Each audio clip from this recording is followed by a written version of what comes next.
Tomasulo.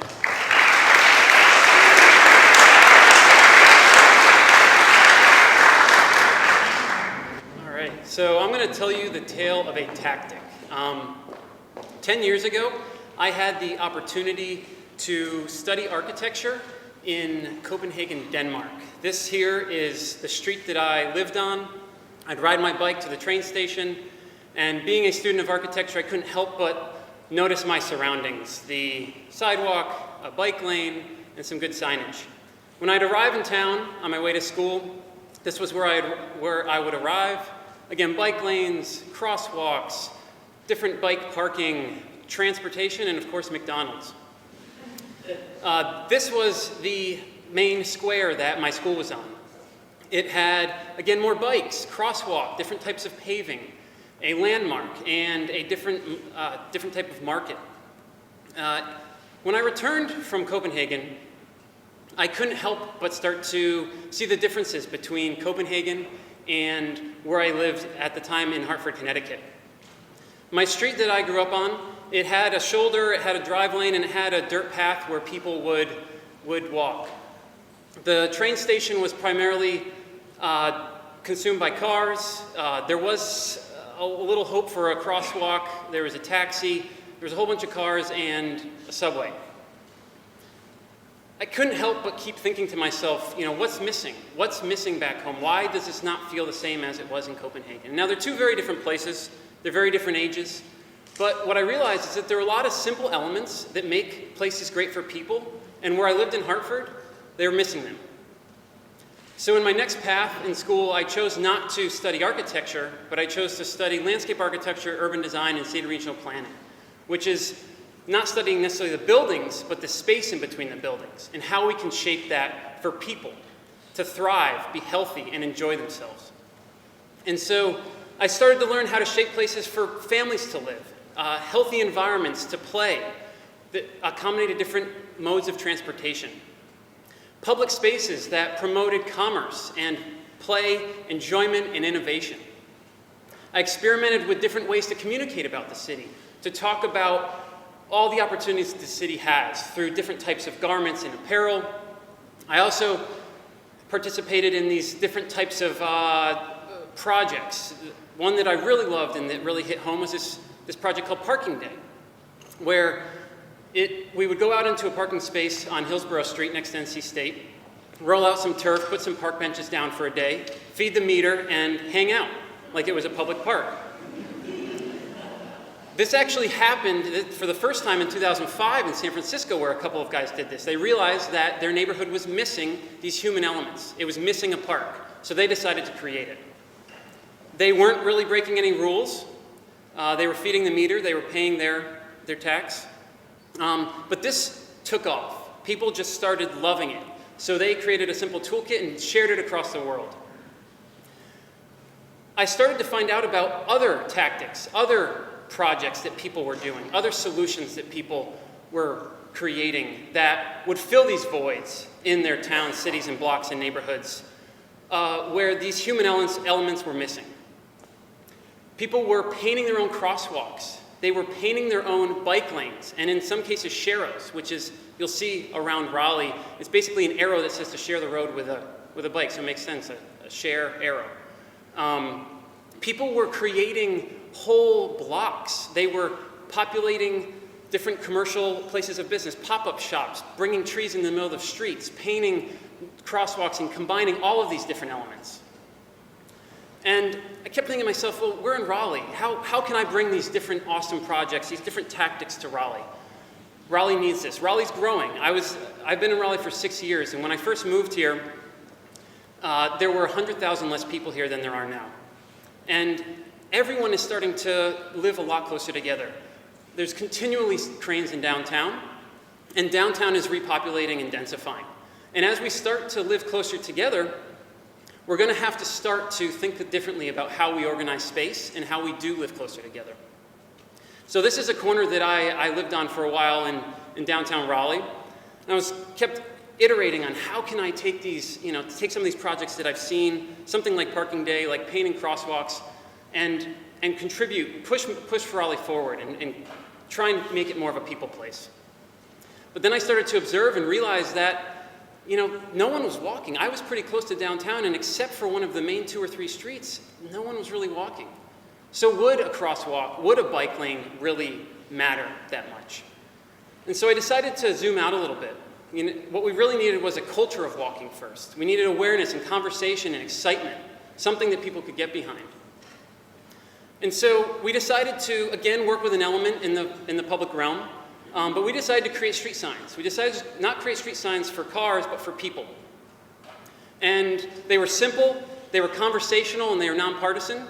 It was very, very simple. We used minutes, which is a human measurement versus miles. And we decided to hang them and keep them fairly professional. We made sure to do it at night because we did not ask for permission. We also decided to, we didn't want to be malicious in any way. Painting on public property, that's a crime. So we wanted to make sure that we weren't breaking any rules, that we were thoughtful and diligent about our application. And so we used zip ties on existing infrastructure to just hold these signs in place.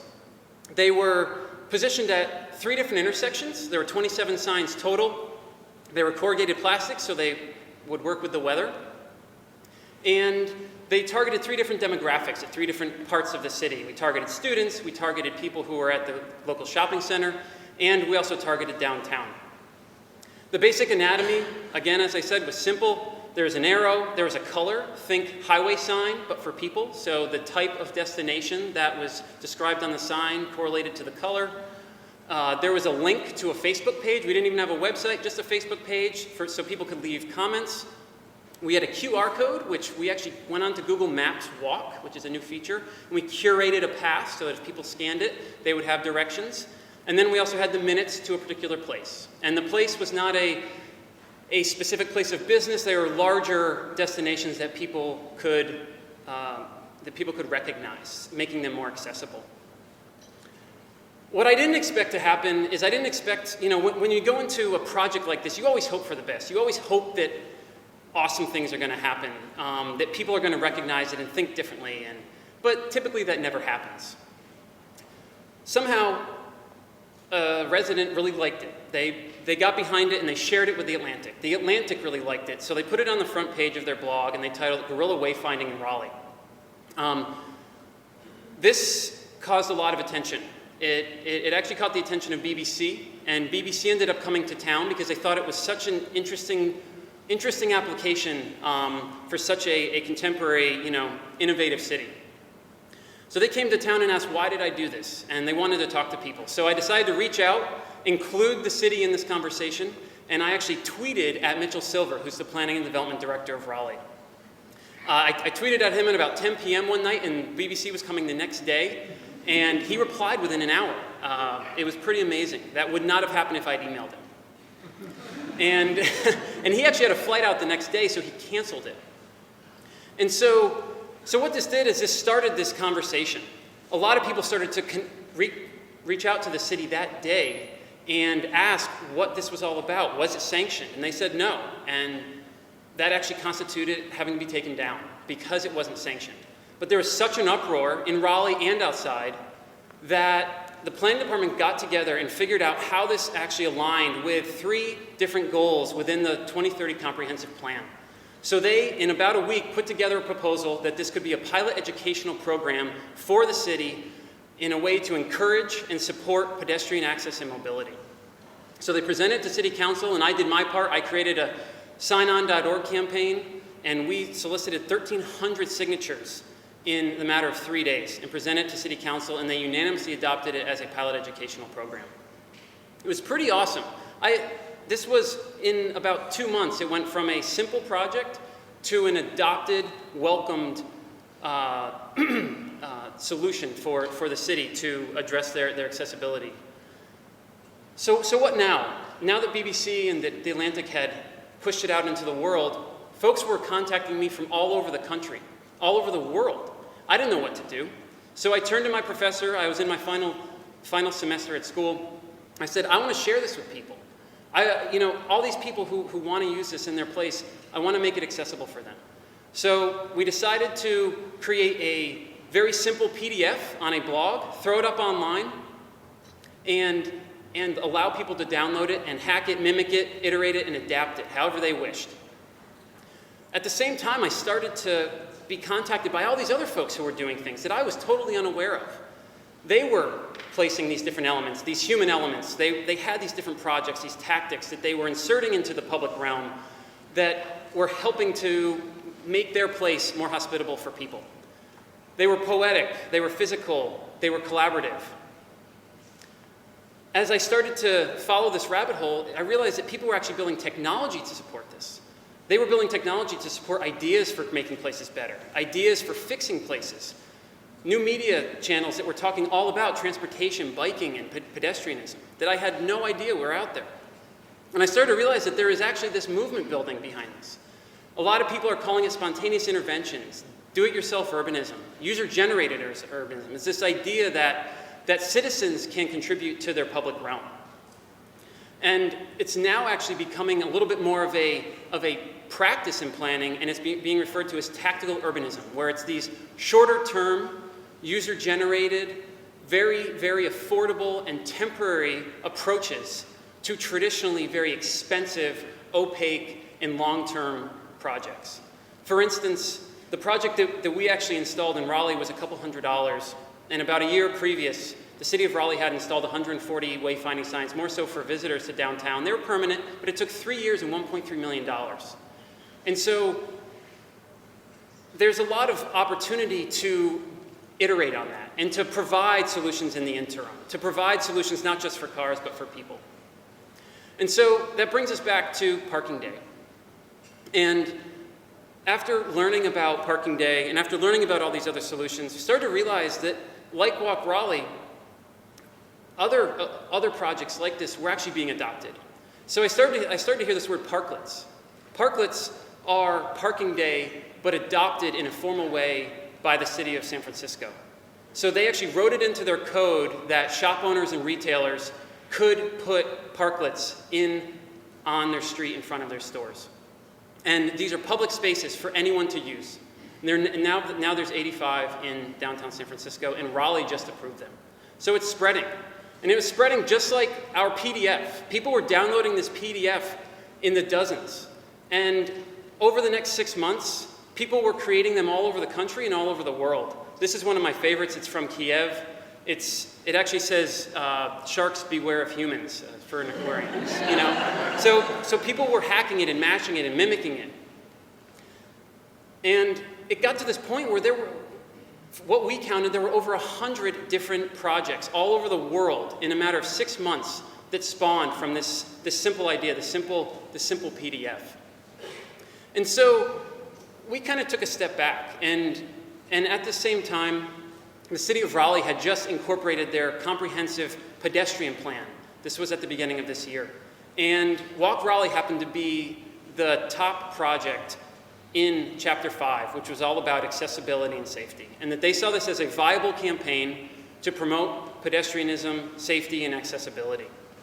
So with this and a bunch of other demand, we decided to take this heavy, on-the-ground tactic and merge it with technology. This was the only way that we saw that it could actually reach all of these other folks who were so interested in applying it. So we got together and we created Walk Your City. It's basically a 5-click process to create the same signs that we created on that night in January of 2012. We're adding languages. We have a whole back-end database, and we're able to track all of the analytics and diagnostics of these signs. And we weren't sure who was going to use this, but all different types of people are coming out to use this. Mayors. This is Trace from Atlantic Beach, North Carolina. And he does not have the funds right now to install permanent wayfinding. So he used our platform to create a robust campaign for his downtown. This is Midtown Raleigh. Midtown Raleigh is growing super fast. It's moving from a shopping mall to an actual neighborhood. And they need to move from an auto-centric lifestyle to a pedestrian-centric lifestyle. And this is Mount Hope, West Virginia. Mount Hope is never going to have the money for a permanent wayfinding system. So Mayor Martin reached out and said, this is awesome. We can do this. And he rallied the community together. They helped plan it, and they helped install it. And things that I never thought would even happen. People are crowdfunding to create these campaigns. And people are crowdfunding to create other campaigns. People are crowdfunding to create temporary crosswalks, to create temporary bike lanes. People like Judy, who was part of that Greensboro project, it was community members. It wasn't organizations. Community members are coming together to help shape their place. And this isn't just in isolation. It's happening everywhere. And I had no idea that it was the scale that it is right now. But because we live in this connected community, people are sharing. People are sharing these ideas and these solutions. And it's more about the process than it is even the product. And so after only 2 months, this actually shows a map of everywhere where people have made signs in the last 2 months using our website. And it represents 6 continents, 38 countries, and 45 states. And it's pretty mind-blowing, and we haven't promoted this at all. It's all because there's these organic networks of problem solvers, makers, and citizen doers, and mayors who want their place to be better now, not in 2 years, not in 3 years, and realizing that there's these opportunities to make it happen. So I'm trying to figure out what this all means, and I don't think I really have an answer. All I know is that it's incredibly inspiring to see so many people trying to make their places for people. They're using all these simple tools and tactics to help shape their place. So my only question for you is, how will you shape yours? Thank you.